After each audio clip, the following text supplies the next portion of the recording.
Right,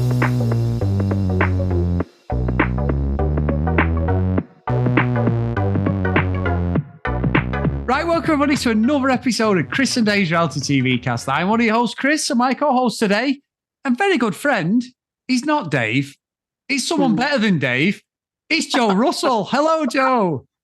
Hi, how are you? I'm good. Thank you for coming on. It's nice to have a cultured co-host on today. Someone with, some proper knowledge and not going to slate the reality radar and that. So thank you for coming on. And as always, we get a female perspective, which is so important when it's just two blokes taking the piss. And you always, keep us in check anyway. So, Joe, and we are covering episode 23-24 of Love Island this week. What do you want to talk about? What are your overall thoughts about Love Island? Anything that's standing out? I'll tell you what's standing out the most for me this year is it's the first season I think that none of them really like each other. I feel like there are no connections. The first time that there was the hideaway thing with, who was it, Ella and Ty, I felt embarrassed that a couple were going into the hideaway, because at that stage I was like, no one's into each other. Like, you're going to spend this intimate night spanking each other, whatever they're doing there. And but nobody really has a connection. Nobody was loyal at the time. Everyone was open. And I just don't think much has changed. I can't see one couple that I think, they're in love, they're going to win. Not any of them. And you know what? That's that's a great way to describe that hideaway. Because I said we don't need to see it one of the episodes. I think that's what it was. I was like, I wasn't buying into them two being together. It's like, I think we were laughing, saying they've only got in there because they're the only ones who haven't been arguing for more than 12 hours. All the others would hate each other at the point. So I agree. It was very strange. And that's probably why, Joe, as well. When someone leaves, everyone's just like, oh, yeah. And I want to talk about Whitney's up, but everyone's like, oh, baby. Oh. Anyway, would you like to come for a chat? So you're probably right. There's no, at the moment, there's no jeopardy to whoever leaves. Even Molly going, Zach was like, who's Molly? Within like 10 minutes of Katie picking him. So yeah, I actually agree with that. I've got to say, Molly and Zach were the only ones that I genuinely thought might like each other. And whilst I don't necessarily like either of them individually, I did think, they are. I felt like they were a couple, whereas I don't think any of the others really are a couple. I do think they are. Like Catherine and Scott, just convenient. They both find each other attractive, but they're not. But they're not a couple. That feels crazy.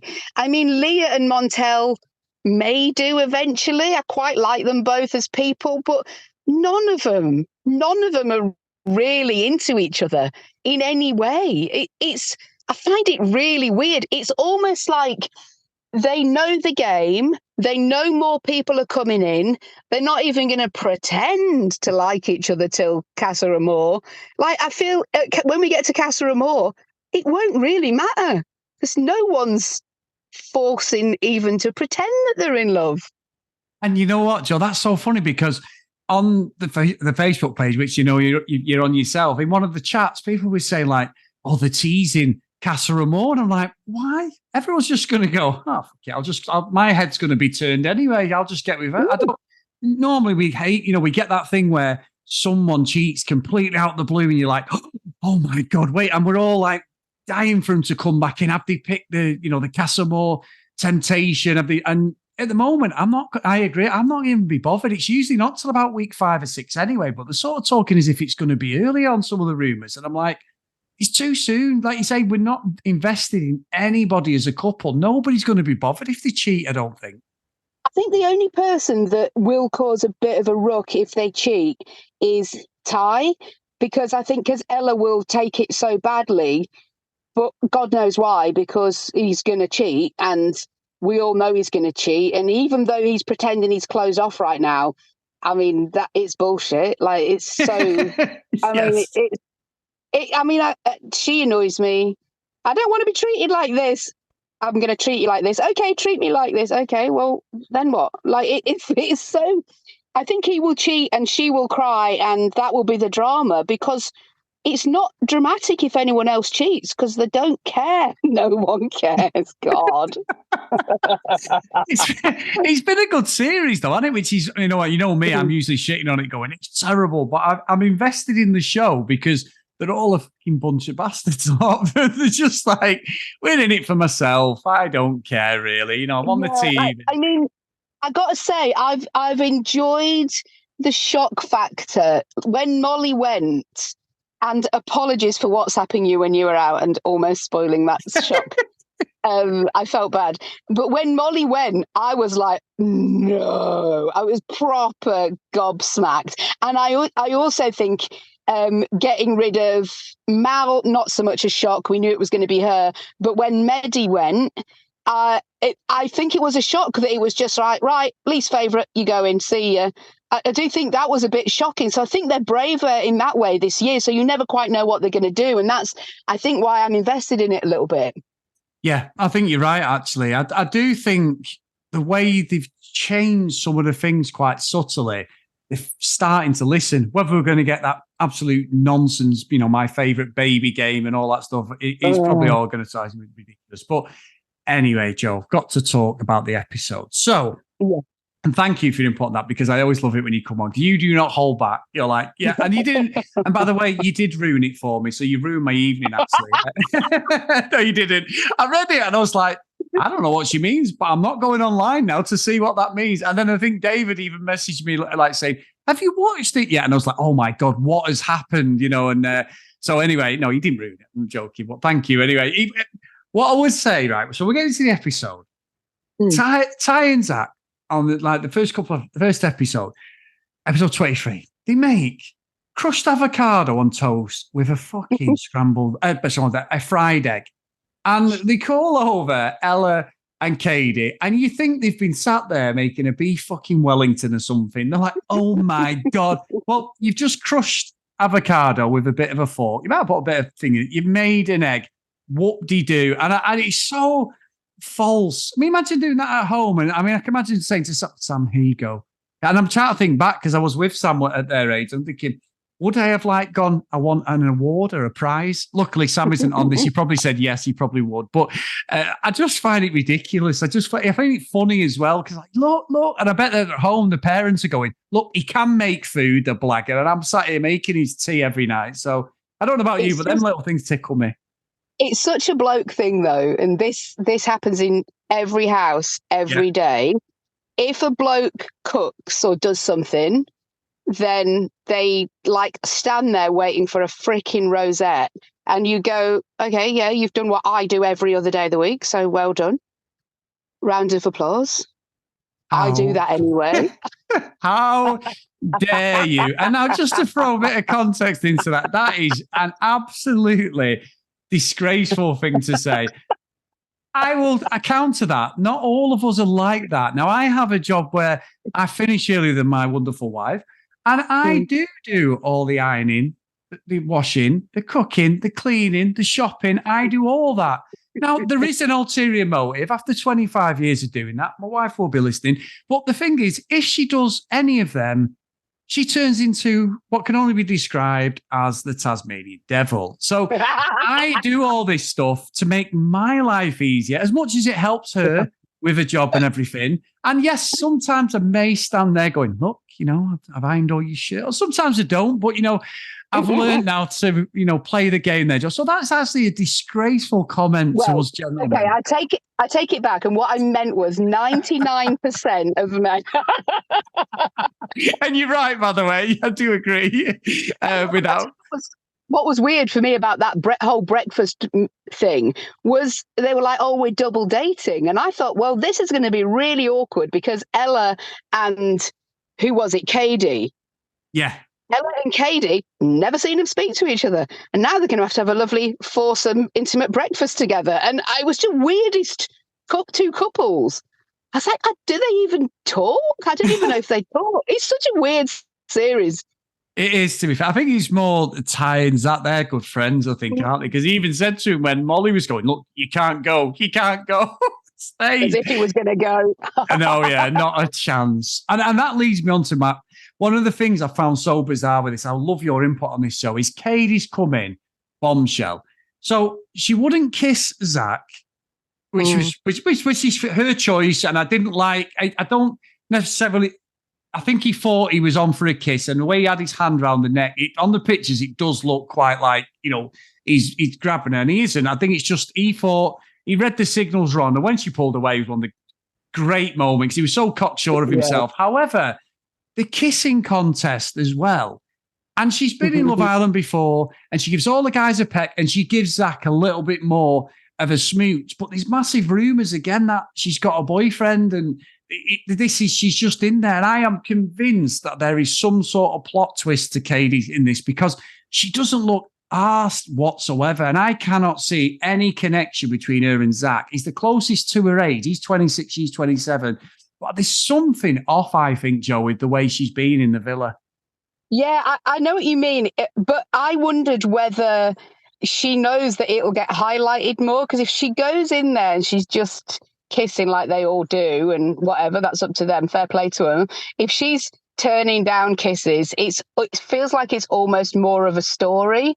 And I thought it was that, because hasn't it been implied, when you get the night cam on the bed, hasn't it been implied that they're kissing under the covers? No, you're right about that, actually. There was a little bit where they did lift the quilt over, but we haven't seen anything, have we, as such? Yeah. Right. So I'm not totally sure. And I also, I don't know why she's in there. I don't remember seeing her in the series. I maybe didn't watch the series that she was in. But, when these people come in and they're supposed to, it's amazing, it's the big star of this series and they're going to come and rock the villa. They never do. They never do anything. No, Adam Collard came in as a PR exercise, didn't he, to say what he'd done in his series. And I remember I did see a podcast afterwards. He went, I came back in because I wanted to buy another gym and get the PR right. And he said that, didn't he? He got with the Welsh girl, didn't he? The paramedic, and then they're not together. But he basically says on the podcast, like, it was just too good an opportunity financially and to sort of get back, because he had such bad PR as like this love rat on the show, which he was. He said, I had to go and improve something. So he did everything the opposite of his character, which sort of worked to a point. Yeah. I mean, I remember him from that series, and I think I bought into him. And was it Paige? I think I bought into them. I think I bought into them too. But I can't imagine buying into Katie and anybody. I mean, I don't dislike her. She seems quite a nice girl, but I don't really understand what she's in there to do. Yeah, I agree. I think even when we had the Aussie ones in Mitch and that, it's like, why? What does it matter? Yeah. I don't know. It's a strange. Sorry, that's the Aussie one, Mitch, and thinking they won it and went back in. Actually, I'm talking about, what's he called? Is it Aaron last year? The Aussie lad, and he did absolute the square root of nothing. And who got with? In fact, we barely remember him. Yeah, and the girl who, oh my God, what who got with Crocodile Dundee? The one, the lad from last series. Will and Jesse. Yeah, Jesse. That's it. Oh my God, great, Chris. What a Love Island aficionado you are. I don't know anyone, but yes. So you're the expert. I'm not. Allegedly, I am, but I'm not. But no. So I think you're right. What did you think, actually, of Jess? Now, she pied off Mitch. No surprise. He's been pied off more times than Holland at this present moment in time. But Sammy and her, I don't care. Sometimes I really like Jess, and her choice in Sammy, he is a bell end for me. She admitted when she first came in that she doesn't like a good guy. She likes a bad boy. So I guess I kind of understand. And their conversations have been quite fun. And I'm like you, I like her sometimes. At one stage I thought, oh yeah, whoever she's with, I just want her to win. But she's just shown a bit of, it's all got to be about her. And whenever anybody else is, she's that woman in the series that we get every single time, where all the girls are like, I just want someone to come in for you. I just want someone to come in for you. She's just got that character about her where everybody wants to be her mate. And I think she takes the piss out of that a little bit. She's made a few snide digs at other girls, which I never really like.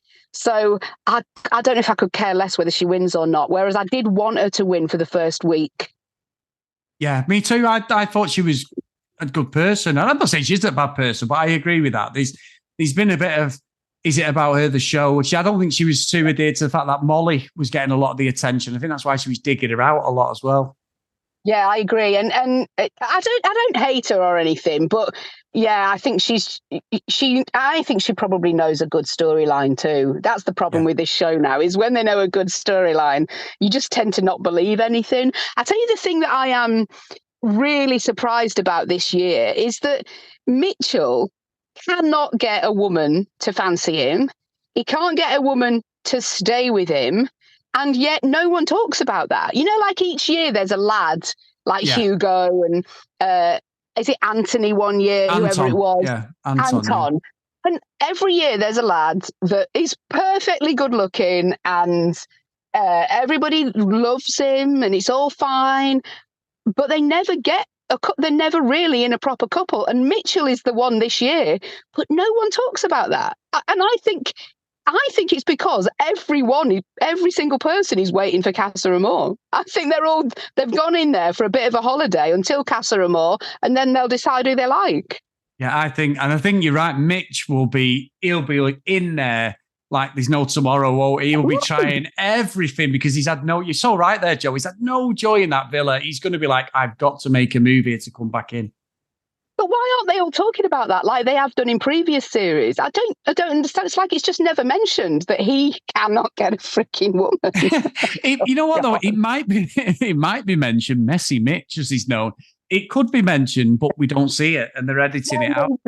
You know, I give Molly stick because of her, her mum background. And when I looked into it, her mum had done TV extra like myself. So really, and she'd done a bit more than that, than what I, just standing there back, you see the silhouette of my nose or something like that, as was discussed by many of my friends when I did Coronation Street. But anyway, and it's a big silhouette as well. But but no, it's interesting. Maybe he's got some connections there or something. I've never really thought about that, but he is very clumsy and very ridiculous in the way he approaches it. He literally friend zones them within the first couple of sentences when he starts talking to the girls for me. Yeah, he does. But they're all his type, though. Please, let's never forget that. Obviously, they have a pulse. They're his type. We lost Mehdi and Mal, and Sammy, not care. Like I say, he's back with Jess. See you later, Mal. Unlucky. It was sort of obvious they didn't feature a lot, unfortunately, but Mehdi, I didn't like what he was saying to Whitney at all. I thought, fair enough, you need to go. I didn't like the way he looked like he was controlling her and just manipulating things, especially when he went and snogged all the girls and for some reason had to go at her. Classic, distraction tactics, make it as if it's Whitney's fault. But I've got to say, Joe, fucking Whitney, was she at his funeral? What was going on? They're crying. and the lads are like, oh, fucking hell, what's going on over there? And I'm sat there going, oh, you know what I mean? It's not like, yeah. You know what I think though? I think one of the lads even said, "Oh, that's weeks of emotion coming out in one go," and I believe that. As a woman, I think that she has had a really freaking frustrating time with him. She has never really known where she stood. She didn't really know if they were compatible, and then they were, then they weren't, and.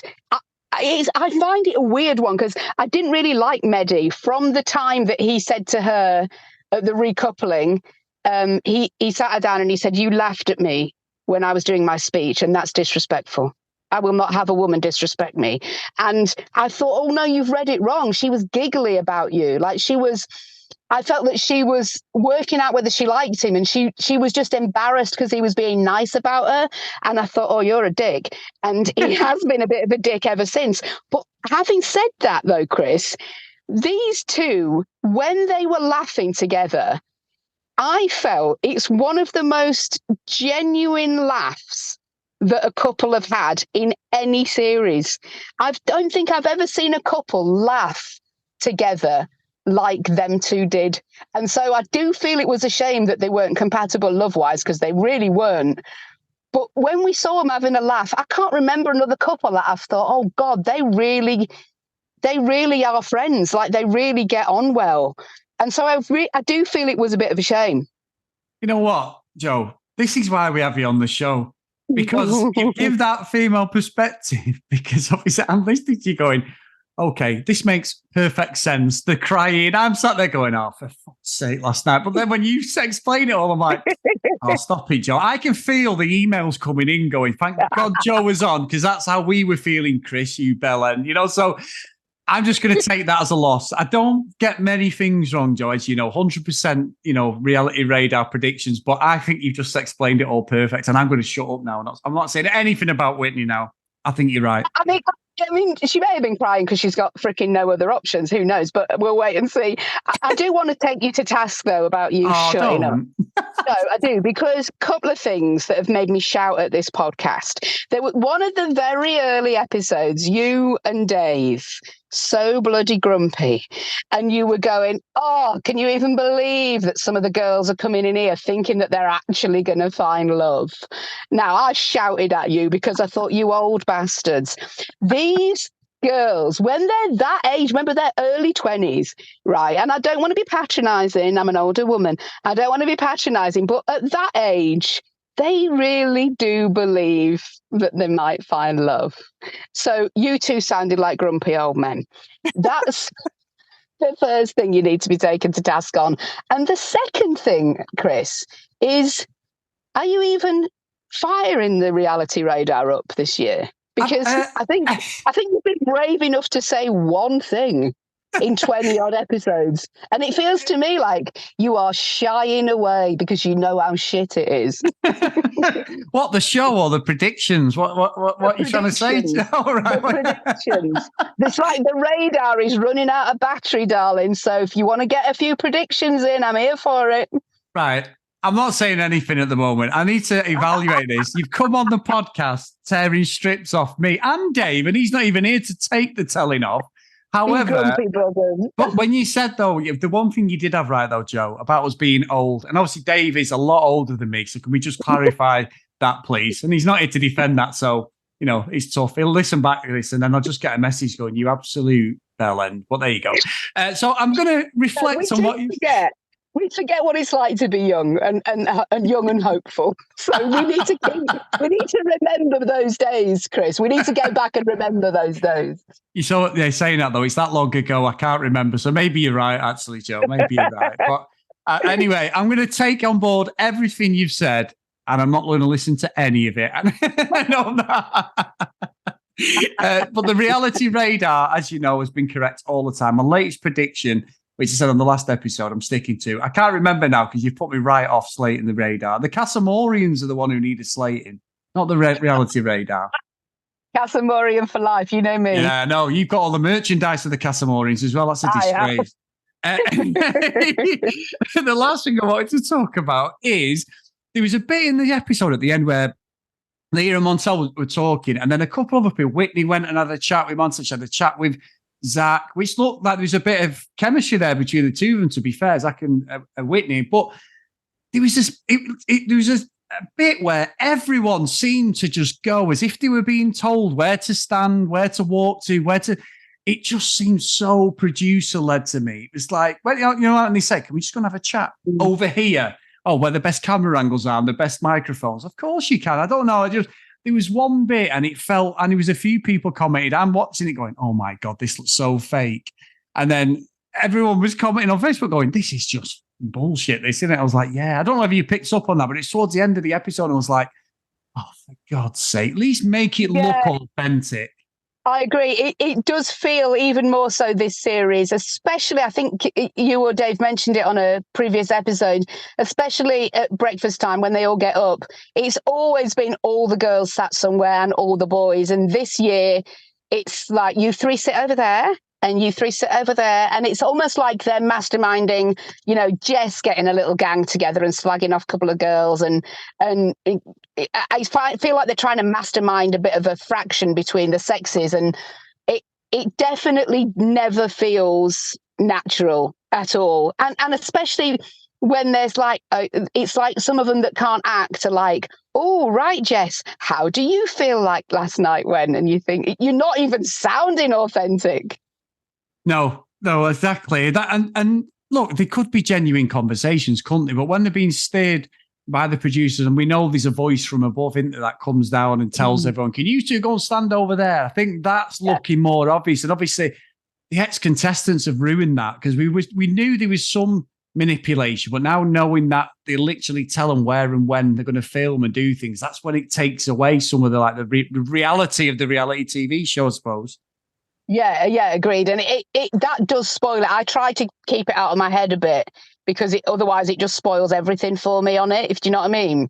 Yeah, exactly. And then a bella like me saying that will just make it more obvious when you watch it. You make it a lot worse. Yeah, you do. Now, before we go, Joe, is there anything else you want to talk about? My only thing about this series that I've noticed a lot is that right at the end of the show, if there's, like sometimes they'll go tomorrow night. Yeah. We are not getting a lot of tomorrow nights. We are just getting a lot of credits rolling.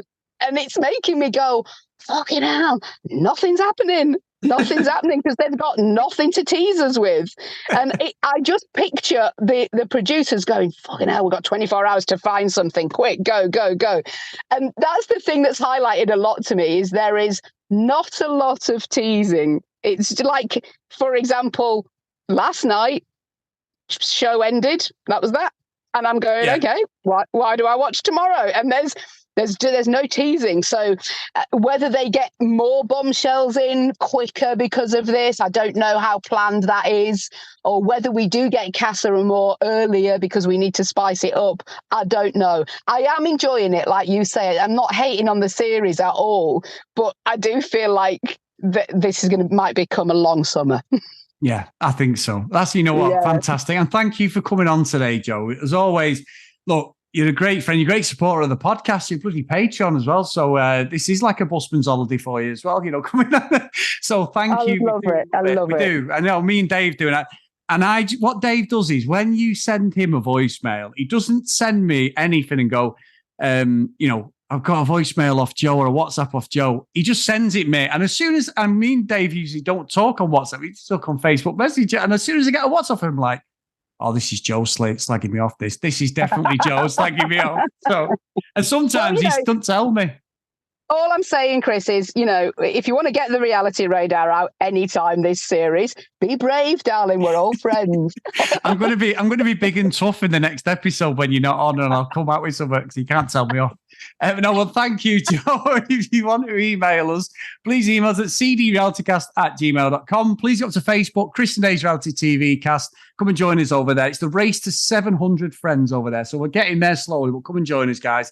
And also, if you do want to support us, get over to patreon.com/cdrealitycast, like Joe does. And we do appreciate you supporting us, Joe. You've been a massive supporter of the show, not just through the page, for everything and retweeting. And, we do appreciate it, honestly. Pleasure, absolute pleasure. So the roll call of honor for today is Amanda, Larissa, Helen, Alex, Macy, Nicola, Emma, Fiona, Cassie, Megan, Kate, Maggie, Kristen, Zoe, Gillian, Keith, Helen, Brianna, Chloe, Noreen, the wonderful Joe, Libby, Katie, Dee Dee, Susan, Tracy, Lauren, Lucky Lulu Green, and Ken Gustafson. So thank you so much, everybody. And Joe is here representing all our patrons. Thank you again, Joe. Thank you, love. I'll see you soon. Take care. Bye.